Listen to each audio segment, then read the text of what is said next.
శరవణ భవన్ టమాటా చట్నీని ఎలా ప్రిపేర్ చేసుకోవచ్చో చూసేయండి.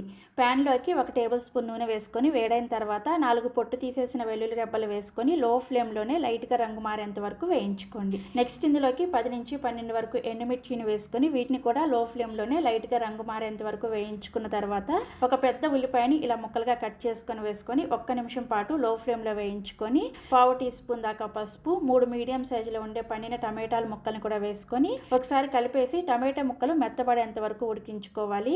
టమాటాలు ఉల్లిపాయలు ఉడికేటప్పుడే ఇందులోకి రుచికి సరిపడా ఉప్పును కూడా వేసుకొని వేయించుకున్నారంటే తొందరగా ఉడికిపోతాయి. టమాటా ముక్కలు ఇలా మెత్తగా అయిన తర్వాత స్టవ్ ఆఫ్ చేసేసి ఈ మిశ్రమాన్ని పూర్తిగా చల్లారనివ్వాలి. వేయించుకున్న ఉల్లిపాయ టమాటా మిశ్రమం పూర్తిగా చల్లారిన తర్వాత మిక్సీ జార్లోకి వేసుకొని చుక్క నీళ్లు కూడా వేసుకోకుండా ఇలా బాగా మెత్తగా గ్రైండ్ చేసుకోవాలి. ఇలా గ్రైండ్ చేసుకున్న చట్నీకి తాలింపు కోసం సేమ్ ప్యాన్లోకి 1 టేబుల్ స్పూన్ నూనె వేసుకొని 4 పొట్టు తీసేసిన వెల్లుల్లి రెబ్బలు, 1/2 టీ స్పూన్ దాకా జీలకర్ర, 1/2 టీ స్పూన్ దాకా ఆవాలు, కొద్దిగా ఇంగువని, 2 ఎండుమిర్చిని, 1 రెమ్మ కరివేపాకును కూడా వేసేసుకొని తాలింపు చక్కగా వేగిన తర్వాత మంటని లో ఫ్లేమ్లోకి పెట్టుకొని మనం గ్రైండ్ చేసుకున్న ఈ చట్నీని వేసుకొని ఒకసారి కలిపేసి స్టవ్ ఆఫ్ చేసేయండి. అంతే, చాలా చాలా రుచిగా ఈజీగా శరవణ భవన్ టమాటో చట్నీ రెడీ అయిపోయింది.